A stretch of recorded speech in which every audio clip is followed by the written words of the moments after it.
देखो बच्चों, हमारे नमक का दरोगा कहानी चल रही थी। हमने पढ़ लिया था कि मुंशी वंशीधर को कोर्ट में पेश किया गया और मुकदमा उनके विरुद्ध आया।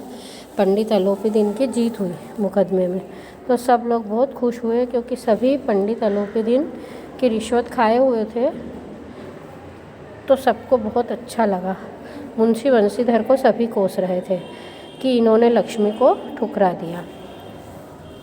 तो कदाचित इस मुकदमे में सफल होकर वह इस तरह अकड़ते हुए न चलते। आज उन्हें संसार का एक खेदजनक विचित्र अनुभव हुआ कि न्याय और विद्वत्ता, लंबी चौड़ी उपाधियाँ, ये एक भी सच्चे आदर के पात्र नहीं है। मतलब उनको, मुंशी वंशीधर को बहुत दुख हुआ।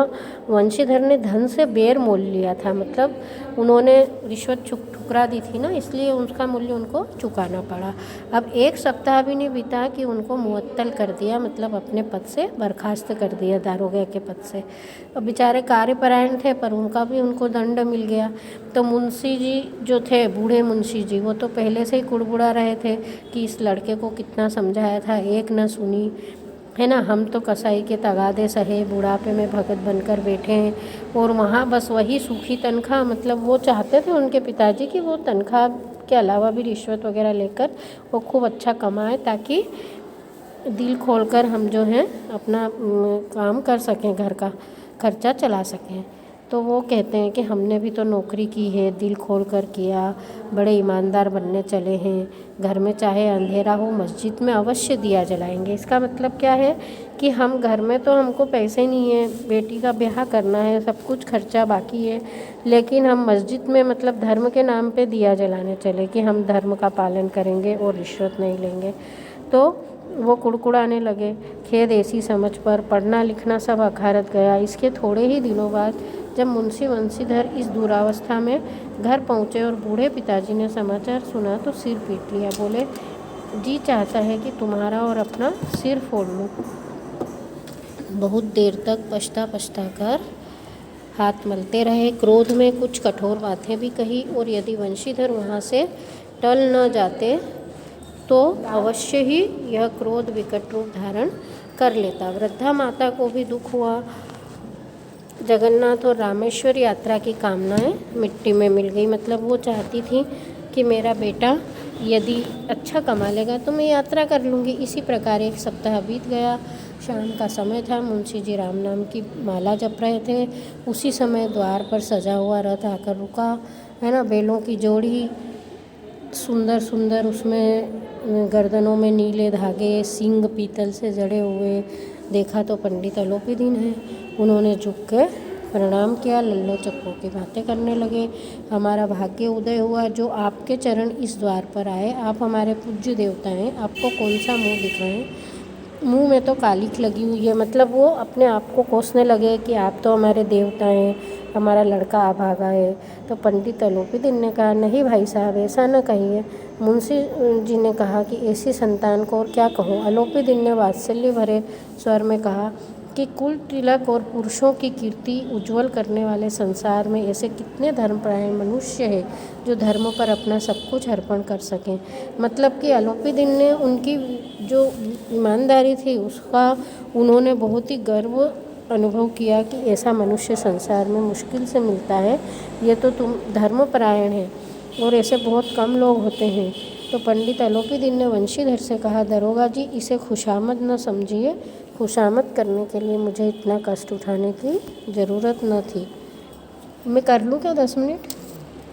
हैं? उस रात को आपने अपने अधिकार बल से मुझे अपनी हिरासत में लिया था, किंतु आज मैं स्वेच्छा से आपकी हिरासत में हूँ। मैंने हजारों रईस और अमीर देखे, हजारों अधिकारियों से काम पड़ा, किंतु मुझे परास्त किया तो आपने। मैंने सबको अपना और अपने धन का गुलाम बनाकर छोड़ दिया। मुझे आज्ञा दीजिए कि आपसे कुछ विनय करूं। मतलब अलोपीदीन जो है उनके पिता से नम्रतापूर्वक बात करने लगे। वंशीधर ने अलोपीदीन को आते देखा तो उठकर सत्कार किया, किंतु स्वाभिमान सहित। मतलब वंशीधर ने अलोपीदीन से किसी प्रकार की चापलूसी नहीं की और उन्हें स्वाभिमान के साथ उनको केवल प्रणाम किया। समझ गए कि यह महाशय मुझे लज्जित करने और जलाने आए हैं।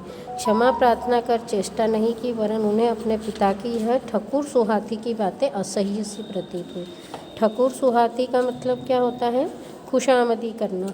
तो उन्हें अपने पिता की वो बातें अच्छी नहीं लगी, पर पंडित जी की बातें सुनी तो मन की मेल मिट गई। मतलब जब उन्होंने पंडित अलोपीदीन की ये बातें सुनी कि ईमानदारी कहाँ आजकल मिलती है, तो उनको बहुत अच्छा लगा, उनके मन की मेल मिट गई।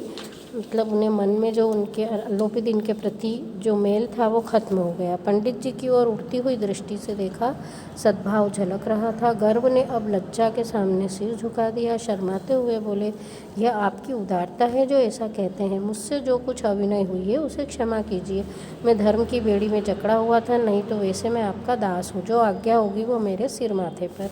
उन्होंने पंडित अलोपीदीन से बातें की कि मुझे क्षमा कर देना, लेकिन मैं धर्म से जकड़ा हुआ था। अलोपीदीन ने विनीत भाव से कहा, नदी तट पर आपने मेरी प्रार्थना नहीं स्वीकार की थी, किंतु आज स्वीकार करनी पड़ेगी। वंशीधर बोले, मैं किस योग्य हूँ जो आपने मुझे सेवा का अवसर दिया। अलोपीदीन ने एक स्टाम्प लगा हुआ पत्र निकाला और वंशीधर के सामने रखकर बोला, इस पद को स्वीकार कीजिए और अपने हस्ताक्षर कर दीजिए। मैं ब्राह्मण हूँ, जब तक ये सवाल पूरा न करेंगे मैं द्वार से नहीं हटूँगा। मतलब अलोपीदीन ने उन्हें एक पद पर रहने की सिफारिश की। मुंशी वंशीधर ने उस कागज़ को पढ़ा तो कृतज्ञता से आंखों में आंसू आ गए। पंडित अलोपीदीन ने उनको अपनी सारी जायदाद का स्थायी मैनेजर नियुक्त किया था। उसमें 6,000 वेतन भी था। रोजाना का खर्च अलग, सवारी के लिए घोड़े, रहने को बंगला, नौकर चाकर सब कुछ थे। कंपित स्वर में बोले, पंडित जी, मुझ में इतनी सामर्थ्य नहीं है कि मैं आपकी उदारता की प्रशंसा कर सकूं, किंतु मैं ऐसे उच्च पद के योग्य नहीं हूँ। अलोपीदीन ने उनकी ईमानदारी से खुश होकर उनको अपनी जायदाद का मैनेजर नियुक्त किया और उसके अलावा इतना सब कुछ दिया। तो उन्हें बहुत ही अचंभा लगा और उन्होंने कहा कि मैं इस योग्य नहीं हूँ। तो अलोपीदीन बोले कि मुझे इस समय एक अयोग्य मनुष्य की ही ज़रूरत है। मतलब अलोपीदीन ने उनको किसी भी प्रकार से मनाने की कोशिश की। वंशीधर ने कहा, यूँ तो मैं आपका दास हूँ, आप जैसे कीर्तिवान सज्जन पुरुष की सेवा करना मेरे लिए सौभाग्य की बात है, किंतु मुझ में न विद्या है, न बुद्धि है, न स्वभाव है, तो जो इन त्रुटियों की पूर्ति कर देता है। ऐसे महान कार्य के लिए एक बड़े मर्मज्ञ अनुभवी मनुष्य की ज़रूरत है। अलोपीदीन ने कलमदान से कलम निकाली और उसे वंशीधर के हाथ में देकर बोले, न मुझे विद्वत्ता की चाह है, न अनुभव की, न मर्मज्ञता की, न कार्यकुशलता की। इन गुणों के महत्व का परिचय खूब पा चुका हूँ। मतलब मुझे और किसी तुम्हारे अलावा किसी भी अनुभव विद्वत्ता की ज़रूरत नहीं है, केवल तुम्हारी ही ज़रूरत है। अब सौभाग्य और सुअवसर ने मुझे वो मोती दे दिया है जिसके सामने योग्यता और विद्वत्ता की चमक फीकी पड़ जाती है। मतलब मुझे ऐसा मोती मिल गया है ईमानदारी का, जिसके आगे सारी विद्वत्ता और योग्यता फीकी पड़ जाती है। यह कलम लीजिए, अधिक सोच विचार न कीजिए, दस्तखत कर दीजिए। परमात्मा से यही प्रार्थना है कि वह आपको सदैव वही नदी के किनारे वाला बेमुरवत, उदंड, कठोर परंतु धर्मनिष्ठ दारोगा बनाए रखे। मतलब पंडित जी ने कहा कि मैं यही चाहता हूँ कि आप वैसे ही दारोगा बने रहें और आप मेरे ये पद को स्वीकार कीजिए, आप दस्तखत कर दीजिए।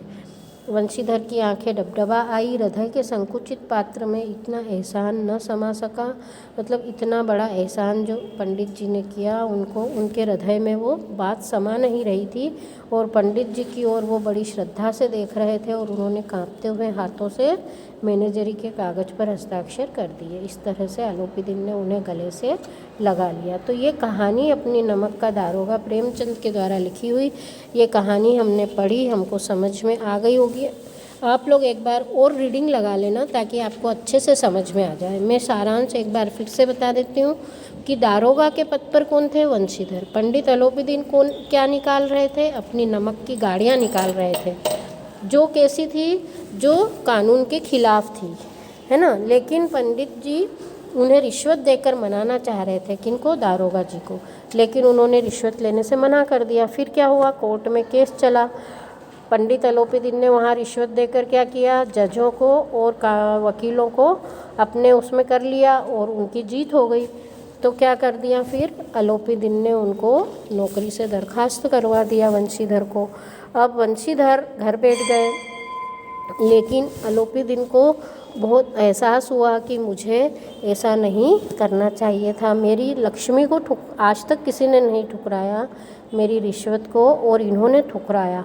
तो उन्हें उनके प्रति श्रद्धा का भाव जागृत हुआ और फिर से उन्होंने अपने मैनेजर, मतलब अपने पर्सनल जो उनकी धन संपदा थी उसके मैनेजर पद पर उसको नियुक्त किया और उनकी ईमानदारी की उनको क्या मिली, ईमानदारी के लिए उनको पुरस्कृत किया गया। मतलब अलोपी दिन ने उनको उनकी ईमानदारी का प्रतिफल प्रदान किया। तो ये कहानी है। अब इसके आधार पे आप प्रश्नोत्तर, यदि कहानी समझ में आ गई तो आराम से कर सकते हो। कहानी का कौन सा पात्र आपको सर्वाधिक प्रभावित करता है, तो इस कहानी का मुख्य पात्र कौन है, पंडित अलोपी दिन है कि वंशीधर है? वंशीधर है, क्योंकि वो ही ईमानदार और चरित्र उनका अच्छा है। तो वो क्या है इस कहानी के सर्वाधिक प्रभावित करने वाले पात्र हैं। ठीक है, अब इसमें से जो प्रश्नोत्तर हैं इसमें आपको मैंने लिंक भेज दी है, तो आप लोग उस आधार पर प्रश्नोत्तर कर लेना। इसमें कुछ प्रश्नों के उत्तर आप अपने मन से भी लिख सकते हो। जैसे मैंने पढ़ाते हुए आपको बताया है कि मासिक वेतन तो पूर्णमासी का चांद है, तो पूनम का चांद जैसे एक ही बार दिखाई देता है महीने में, वैसे ही वेतन तो महीने में एक ही बार मिलता है, ये कहने का मतलब है। और जो ऊपरी इनकम होती है वही बहता हुआ झरना है जो हमेशा प्यास बुझाता है।